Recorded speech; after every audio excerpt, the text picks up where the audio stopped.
Hả? Cô giáo Thảo hả? Không hề nha. Em tên Thảo nên không có làm cô giáo. Cái việc mà em ngoái đầu lại em sẽ nhìn được phía sau. Ví dụ đặt trường hợp của Exeter đi lên, em sẽ nắm được cái tay trái của em, tay ngược lại kéo mạnh vô. Hello mọi người ha. Hôm nay là sáng cuối tuần luôn, là bữa nay là có cô bé này là mới lên làm ở công ty mình, nhưng mà cô bé không trọ quận 7 nhưng mà không biết đường quận 7. Thế là mình rủ rê ra giao lưu, đi một vòng chơi quanh quận 7 xem như thế nào, đón nắng sớm Sài Gòn những ngày Covid.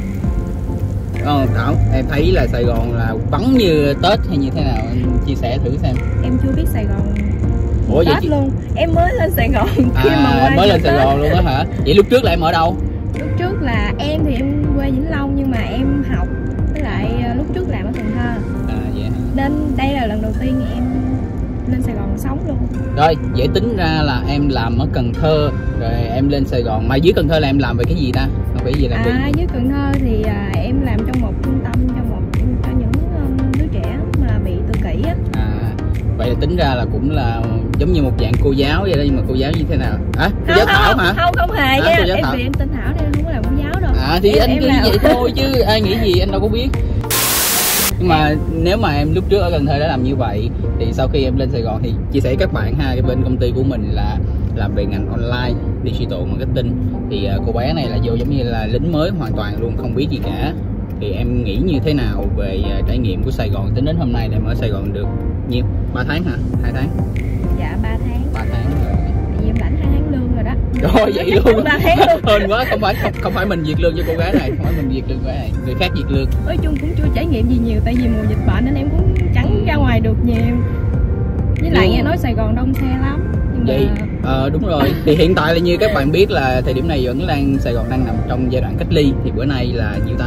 Là ngày 17, 16 giờ quên mất rồi. Bữa nay là ngày 19 rồi. 19 rồi hả? Tuần sau mới là ngày 22 thì mới hết cách ly của Sài Gòn, thì mới rảnh rỗi dẫn đến rảnh háng như thế này mà chở cô gái đi chơi. Mới ăn sáng xong thì em thấy là đường Sài Gòn quận 7 này rộng rãi, thì em chạy xe máy với lại chạy xe hơi thì em thấy cái nào nó tiện hơn? Đương nhiên là chạy xe hơi anh. Tại vì nếu như mà đường chật á thì chạy xe máy sẽ thấy nó tiện, mình lách đồ dễ hơn á.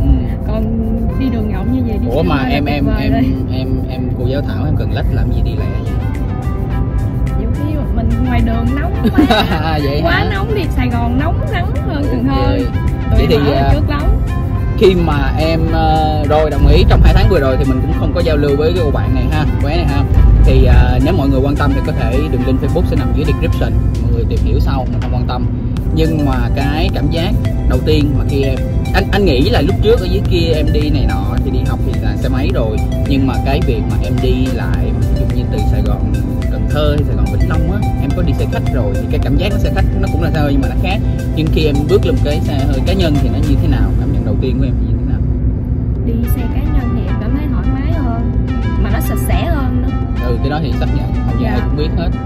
Vậy là các bạn hiểu rồi đó, cô giáo Thảo thích sạch sẽ nha. Rồi, vậy thì đương nhiên là sự khác biệt giữa xe cá nhân, xe ô tô cá nhân và xe máy cá nhân là thấy rõ rồi, vô là cảm nhận được liền. Vậy thì từ xưa tới giờ, từ lúc đó, em là sinh mấy Thảo ha? Dạ em sinh năm 97. 97 hả? Chết cha, nhỏ quá. Nhỏ quá là cô giáo rồi. Rồi 97 thì trong suy nghĩ của em từ ở dưới quê là Vĩnh Long lên tới đi học ở Cần Thơ, và đến thời điểm hiện tại sau 2 tháng ở Sài Gòn thì em nghĩ là để sở hữu một chiếc xe hơi nó rơi vào bao nhiêu tiền? Em nghĩ là tại vì cũng khoảng là tầm 500-600 triệu nên em cũng chưa nghĩ tới việc là sau này mình có thể sở hữu chiếc xe hơi hay không. Vậy thì em phải đặt một cái đích cao hơn chứ. Có một cuốn sách anh từng đọc đó, người ta sách đó về tiếng Anh thì họ đại ý trong đó có một câu mà anh rất ấn tượng. Đọc sách thì mình không cần đọc hết ha, chỉ cần nhớ ý ấn tượng thôi, là hãy hướng đến mặt trăng, bởi vì nếu bạn không đến được mặt trăng thì ít nhất bạn có thể với được đến những ngôi sao quanh đó. Thì câu chuyện là anh tin là ai đi làm thì hồi trước anh cũng đi làm thôi, cũng không nghĩ là sẽ sở hữu. Vậy thì em nên đặt mục tiêu cao hơn, nhưng anh sẽ bật mí với em một tí, đó là việc sở hữu xe hơi vào thời điểm hiện tại nó sẽ đáp ứng câu chuyện của em không chỉ với 500 hay cả tỷ, mà em có thể mua một chiếc xe cũ để sử dụng cho gia đình, và ít nhất sử dụng cho gia đình. Thứ hai là em sẽ tự bảo vệ bản thân em. Thứ ba, em cũng có máy lạnh vẫn độ em chở được người thân, người nhà, em đi xa, ít nhất đi Vũng Tàu, Sài Gòn này nọ cũng ok, Vĩnh Long anh nghĩ là ok. Với mức giá rơi vào khoảng 100 triệu đổ về thì em nghĩ em có tồn tại cái đó hay không? Nếu mà 100 triệu thì vậy thì nếu đặt ra câu hỏi 100 triệu em mua SH, 100 triệu em mua xe hơi thì em theo như lúc nãy anh thể hiện thì chắc là cũng thiên hướng về xe hơi rồi. Nhưng mà anh cũng chia sẻ thêm, không phải là 100 triệu là em mua xe được liền đâu. Sẽ có những người là nghĩ là mua 100, có những thực tế là 100 triệu đó em sẽ mua xe trả góp. Ok, có những người như vậy, mình không phủ nhận ha. Nhưng có một nhánh khác đó là em mua lại những chiếc xe cũ đã sử dụng.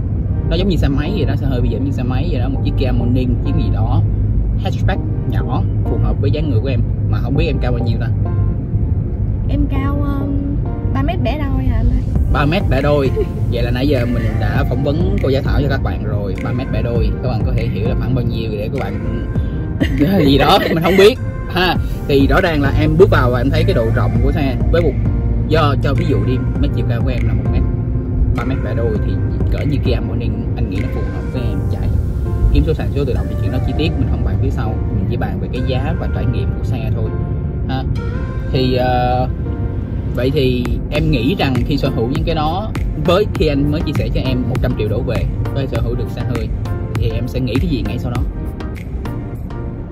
Em nghĩ là chắc em phải phấn đấu mua rồi đó. Tại vì nếu mà ở tầm giá đó thì coi như mình cũng có nhiều cơ hội. Tất nhiên cơ hội thời điểm hiện tại của em là 97 và thời điểm hiện tại là 2020 thì câu chuyện đó em cố gắng khoảng chừng 1 năm 2 năm thì vẫn có thể được, hoặc ai biết được em kiếm được chồng giàu thì lúc đó anh hưởng ké được gì thì ai biết. Đó thì dễ rồi, lúc đó thì dễ rồi. Ok. Nhưng mà với phụ nữ mà chân yếu tay mềm đúng nghĩa luôn, 3 mét bẻ đôi, bao nhiêu ký ta? Em có tầm 41 kg à. 41 kg cũng nhỏ, bồng được. Ok. Với lại em hồi lúc trước em cũng thấy em nhỏ quá vậy đó.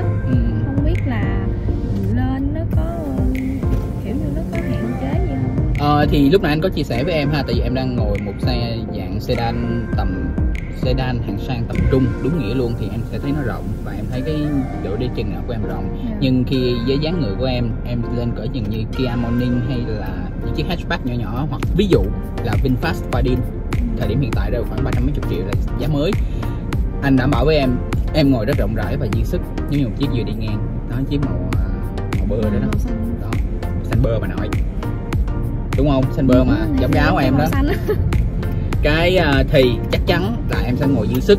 Nhưng cái anh quan tâm là khi bắt đầu em có suy nghĩ về việc mua xe với mức tầm giá đó thì em sẽ có sợ về việc sửa xe hay không.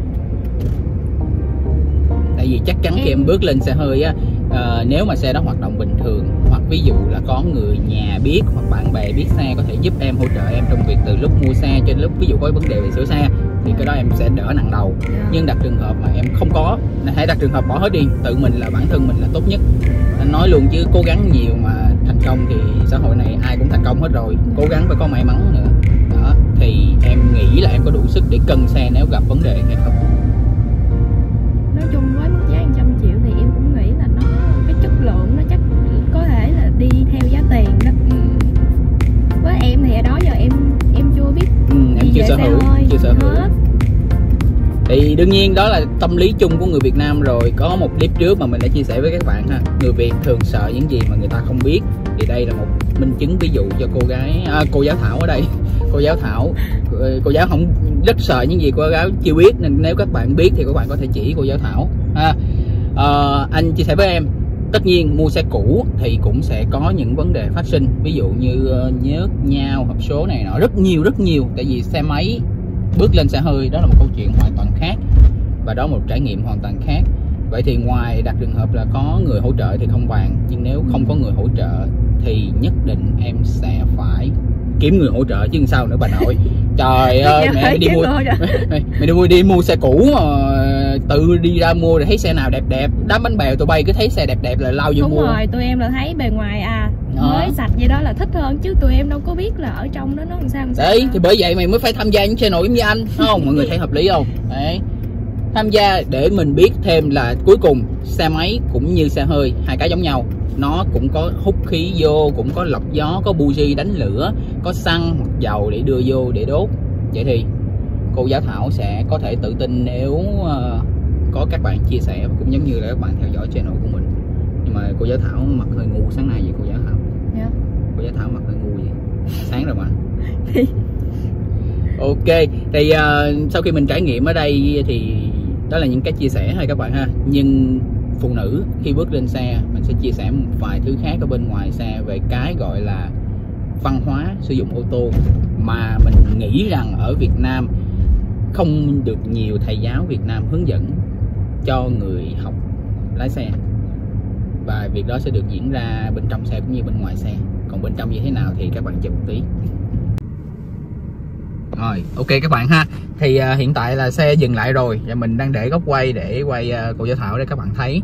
Thì việc đầu tiên là hôm nay là chắc chắn là gần như lần đầu tiên em lên xe rồi. Thì nếu mà em ngồi trong xe thì em sẽ mở cửa xe như thế nào? Theo bình thường em mở á, đi taxi á. Không, nói thật nha, em quên thứ rồi mà chắc chắn đi nãy giờ mà gặp giao thông là chết rồi, anh phạt thấy bò luôn.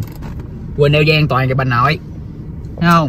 Tại vì bình thường đi taxi ngồi sao thì cứ ngồi rồi đó đó là dưới Cần Thơ vậy, chỉ có chút xíu nha, còn ở trên thành phố nó khác. Ok, nếu mà em mở cửa thì em mở như thế nào? Mở thử cho em mở vậy thôi. Rồi ok, em dừng lại. Chia sẻ với các bạn ha, đây là một cách mở cửa nói thật là bị sai. Em có thể kéo đóng lại và anh sẽ chỉ. Chưa sát đó, mở ra đóng lại, mở ra kéo mạnh hơn một tí. Đó, nghe cái tiếng nó sẽ khác. Thì chia sẻ với các bạn ha, để mở một cửa xe từ bên trong ra thì việc đầu tiên các bạn sẽ phải quan sát về gương chiếu hậu. Để dù các bạn ngồi trong hay các bạn ngồi ngoài thì cái việc quan sát gương chiếu hậu là điều rất là cần thiết để biết thí dụ có ông nội exciter nào mới bắt chó chạy lên thì cũng né được ổng, không bị bể cửa bể kiến này nọ. Bạn ngồi bên nào tay ngược lại của bạn sẽ đặt lên cái chỗ để kéo cửa. Đây là tay trái ha, cô giáo Thảo đang ngồi bên tay phải, ngồi bên phải và sử dụng tay trái, và sử dụng tay thuận để mở cửa. Rồi để tay đó, thì khi em mở ra như vậy, các bạn mở ra như vậy, em mở thử xem thì cái việc mà em ngoái đầu lại em sẽ nhìn được phía sau. Ví dụ đặt trường hợp của exciter đi lên, em sẽ nắm được cái tay trái của em, tay ngược lại kéo mạnh vô, thì em sẽ né được những trường hợp ngẫu nhiên không ai mong muốn, tai nạn này nọ. Em thử mở như vậy xem, rồi em bước ra và mình sẽ bước đến bài thứ hai là bên ngoài. Rồi ok. Rồi ok các bạn, bây giờ thì mình đang quay ở góc ngoài cho Thảo ha, cô giáo Thảo. Thì bây giờ em đóng thử lại, bình thường em đóng cửa như thế nào em đóng giúp mình. Đây là một cái sai sót gặp rất là nhiều ha. Để mình quay sát lại, em mở cửa ra.